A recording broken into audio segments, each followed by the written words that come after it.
kung ituring natin ang kamote ay pang merienda lang. Pero para sa isang environmental officer at young entrepreneur mula sa Pampanga, ito ay nagsisilbing tulay. Isang superfood na nagbibigay ng nutrisyon sa atin habang umaalalay sa kabuhayan ng ating mga kapatid na Aita. Mula sa ilalim ng lupa, halamang ugat ang simula, paano nga ba ito magiging susi sa tagumpay at ginhawa?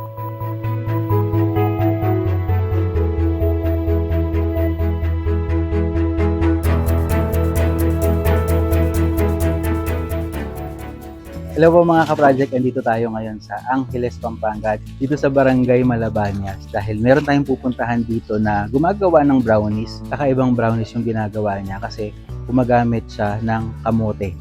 So, na-imagine nyo, kamote at brownies sa isang produkto.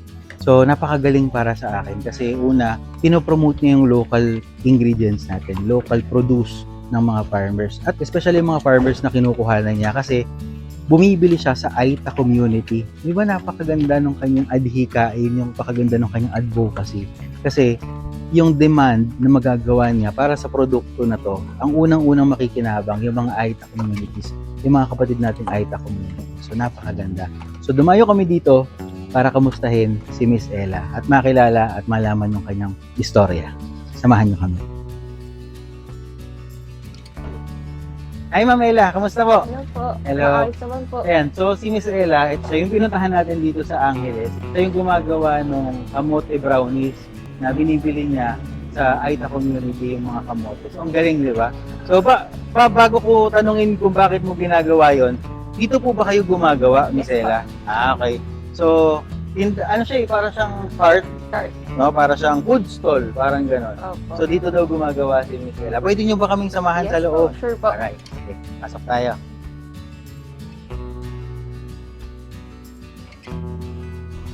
So, Sir Ralph, dito po ako gumagawa kayo ng brownies pansamantala.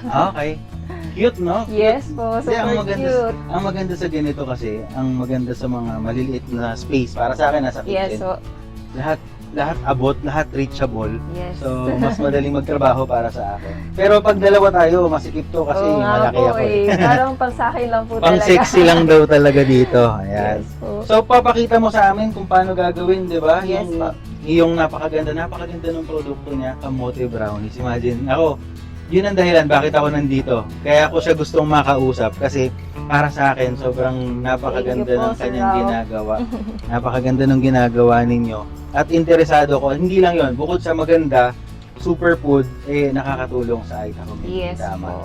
Yun po talaga yung purpose po namin, ang makatulong po sa mga katutubo po natin dahil wala po silang marketplace. Tama. No? Ang galing nun. Actually, dun sa produkto mo na kamote brownies, galing na ako dun. Kasi, kumbaga, kung mayroon man akong mga hinahangaan ngayon na recipe, una, yung paggamit ng local product. So, una, panalo ka na dun para sa akin. Pero yung pinaka-puso mo na tumulong sa mga Aita Yes community, po. sa mga kapatid nating Aita, ay talagang, yun yung pinaka parang mas naging winner lalo. Yes No? po. Kasi sir, nakikita ko po sila usually, lagi po sila nasa daan. O saan po, minsan po sa SM Cart, doon po sila talaga nagbebenta po ng mga tapos nag-aano po sila ng mga tao para may bumili lang po sa kanila. Para namimilit pa lang sila para mayroon po silang pang araw-araw na panggastos. Actually, yung idea niya, ang gusto ko doon, sustainable kasi yun eh. Madali kasing bumili. Halimbawa dadaan tayo sa mga kapatid natin, Aita, meron sila mga produkto. Yes. Madali naman bilan yun eh. Isang beses, dalawang beses, hindi naman yun. Kumbaga, madali yun para sa atin. Pero yung ginagawa ni Miss Ella, para sa akin, unlimited yung possibility. Doon ako believe sa kanya kasi hindi siya tumutulong ng isang beses, ng dalawang beses, ng tatlong beses. Yes. Gusto niya sustainable yung pagtulong. Anli tulong Oo. po. Yun yung gusto ko dun sa idea niya na gawan natin ng market, gawan natin ng demand, yung produkto nila mismo, yung inaani nila, gawan natin ng demand. Kasi ako, ang naniniwala ko actually, Miss Ella, ang naniniwala ako at yun din siguro yung nasa puso ko din na kung meron tayong pinapasikat na mga local, kung meron tayong mga pinapasikat na ingredients, bakit hindi local? Kasi ang unang makikinabang kapag ka nagkaroon ng demand ang local ingredients, ang unang makikinabang farmer. Yes po. Yun. Bago ipakita sa atin ang paggawa at bago natin matikman ang award-winning na kamote brownies na ito, makikipagkwentuhan muna tayo sandali kay Miss Ella. Alamin muna natin ang kwento ng Kamote Fiesta. Hello po, ako po si Ella May Manalus, ang owner po ng Kamote Fiesta Superfoods. Mhm. So ako po yung lumaban as a provincial po Mhm. awardee. Mhm. So ayun, pinalad naman po ako. So ako po yung nanalo po ng provincial awardee. So nanalo po ako ng provincial. So nakaapak din po ng regional. Mhm. Ayun. Ayan. Kaya doon na po yung sa Pampanga nun. Ng Pampanga. Yes po. Okay. Ano yung feeling na nanalo ka dun sa provincial? Sa provincial awardee, parang naano pa ako na, ay, hindi na ako manalo. Bahala na ako manalo dyan, ganyan po. Pero nung nanalo po ako, ang sarap po sa pakiramdam. Ano sabi ng family mo? Sabi nila, kasi hindi ko man po sinasabi na, sasali ako ng ganyan. Pagka nila, nakita na lang nila, nakapost na po ako sa, Ang sa galing. Department of Agriculture. Okay. Bakit Kamote Fiesta? Kamote Fiesta po, the word fiesta, yung kamote po maraming napoproduce po na nutrients. Kaya po, ang fiesta, di ba, fiesta is maraming pagkain. Mhm. So, inano ko po siya sa kamote is maraming nutrients. Alright. Okay. Actually, parang very catchy. Yes. Very intim Oh. yung pangalan sa Kamote and Fiesta and pagiging Pinoy Yes. local products. Ang Oh. galing actually. Bukod sa negosyo niyang Kamote Fiesta, sino nga ba si Miss Ella paglabas ng kusina? Alamin natin ang kanyang buhay bilang isang public servant at environmental advocate. Taga-Arayat po ako, pero dito na po talaga ako naninirahan sa Angeles City po. Mhm. Isa po akong BS Environmental Science. Para sa mas marami, ano ang environmental science? Ayun, yung environmental science po, parang po siya, more on po kami, yung mga nagda-dissect or mga nagtitingin po ng mga iba't ibang mga species, Mhm. mga ganun. Okay. More on work po namin is sa DNR po. Ang trabaho ko po ngayon is as a pollution control officer po. Okay. Quarterly po kasi gumagawa po ako ng reports doon. So, Okay. ipapasok ko sa DNR. Pero dapat yung work talaga doon is nandun po ako kasi as a pollution control, dapat na-maintain ko po Okay. lahat ng gawa doon Okay. sa Tatlong trabaho mo? I mean, Yes. dalawa. Okay. So, meron kang dalawang trabaho or Tapos meron po kami Okay. business na Minimart.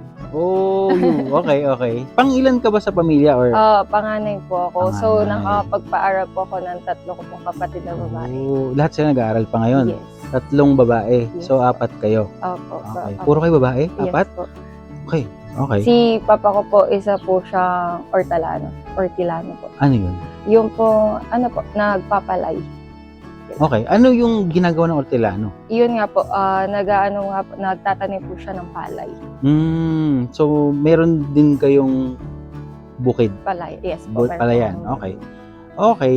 Pero sa ngayon ba, paano mo minamanage yung work and yung business? Ayun, Sa ngayon? nagkukuha po ng yung kinakaya po na orders Okay. para hindi rin po masira sa mga tao. Alright, tama. Mula sa pagiging environmental officer, paano kaya siya napunta sa pagbe-bake? Ngayon, paano napunta sa pagbe-bake? So, marunong ka ba talagang mag-bake o paano ka napunta Ah, sa pagbe-bake? Hindi po usually. Dati po kasi, ang hilig ko po talaga yung sa pag-makeup, ganyan. Mhm. Nagkasalon din po ako dati. Okay. Yun. So, ko naman doon. Yung sa pagbe-bake po, naisip ko lang yun dati. Sabi Mhm. ko, paano kung mag-bake na lang po ako? Sabi Mhm. ko. So, dumating po yung Young Farmers Challenge nga. Ko na yung pagbabrownies nga, igagawin na lang na ganun. Okay. So, pinag-aralan ko po paano mag-bake. So, bakit nga kamote? Marami po kasi mga bata na hindi po kumakain ng gulay. Kaya po, naisip ko po yung ganong product Mhm. para yung po mga bata, Mhm. hindi po nila namamalayan na pakain po sila ng gulay kapag Mhm. kumain po sila ng kamote. Paano mo naisip yung kamote and brownies?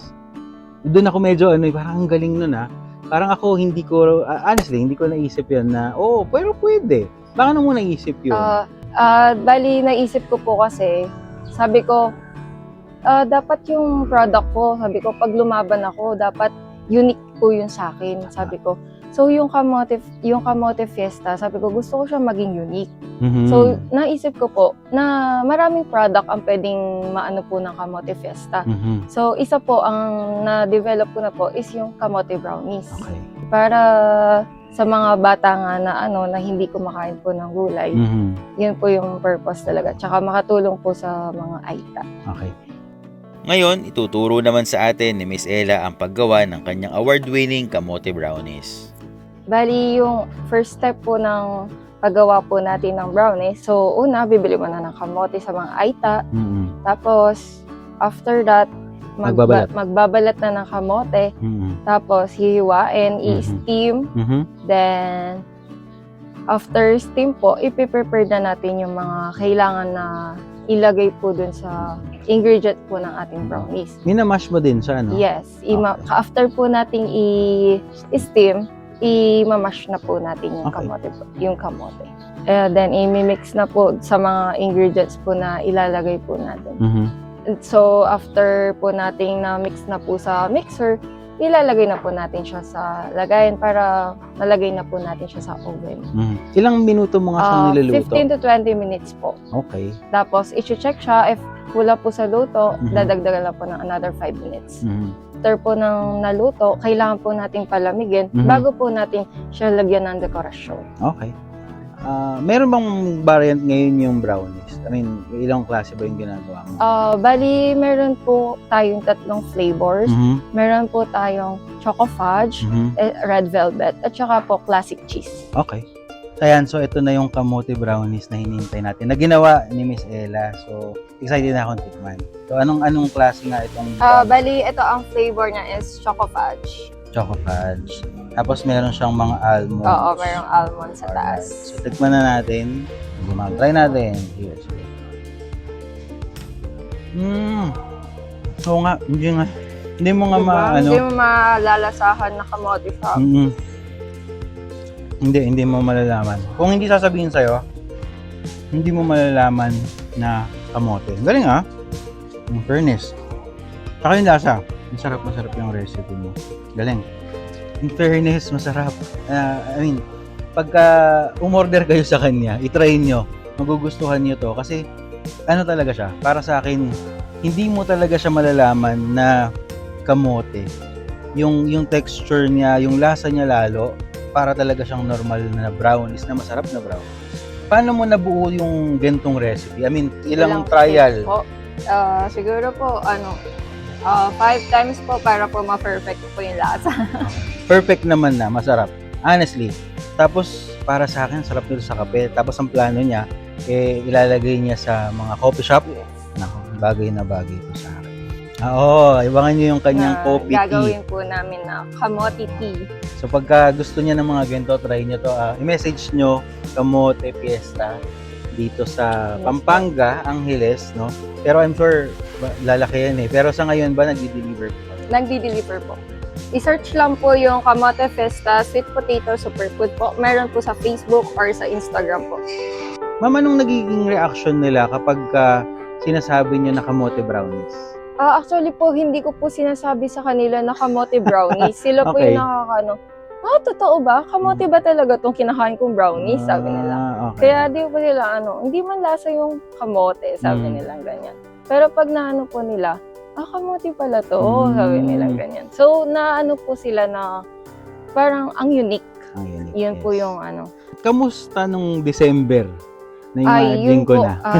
nagpapasalamat po ako sa mga sumuporta po nung Pasko at New Year. Mhm. Ayun, kahit po na sobrang hassle po, pero kumita naman po kasi napakarami pong orders talaga. Same. So, parang nararamdaman mo na yung pakinabang or Yes yung po. business. Opo. Nice. Hindi lang po kasi hassle yung naano ko doon. Nag-e-enjoy din po talaga ako nag-bake. Nice. Okay. Pero ang nakakatuwa kasi dun sa product mo yung pagtulong dun sa Aita. Paano Yes nagsimula yun? Dahil nga po, pumupunta po ako sa Clark or Mhm. sa palengke po, nakikita ko po yung mga Aita kasi na wala po talaga silang marketplace. Mhm. Kaya yun po, naisipan ko po na yung product ko po, kamote, tapos gawin ko po siyang ibang produkto. Mhm. So, paano ka bumibili ng kamote? Bumibili ka? Bumibili po ako ng kamote sa mga Aita po, lalo na pag Friday po. Mhm. Sila po talaga yung pinagbibilihan ko po ng kamote. Mhm. At saka sa Kadiwa po. Nakita ko nga meron kang video na nagbubungkal ka din. Yes Oo. po. Yun po yung nakasama ko po yung mga Aita po sa Sapang Bato. Meron ka bang specific na kamote variant? Parang ganon. Sabi po ni Thailand kamote. Thailand. to. Ano nga yun? Ang kulay nga nun ay? Color orange po. Okay. Yung, Yun talaga yung ginagamit yes mo? po. Okay. Kasi siya po yung nagbibigay ng sweet din sa brownies. Okay. So, yun talaga yung ginagamit mo, yung color orange. Oo. Okay.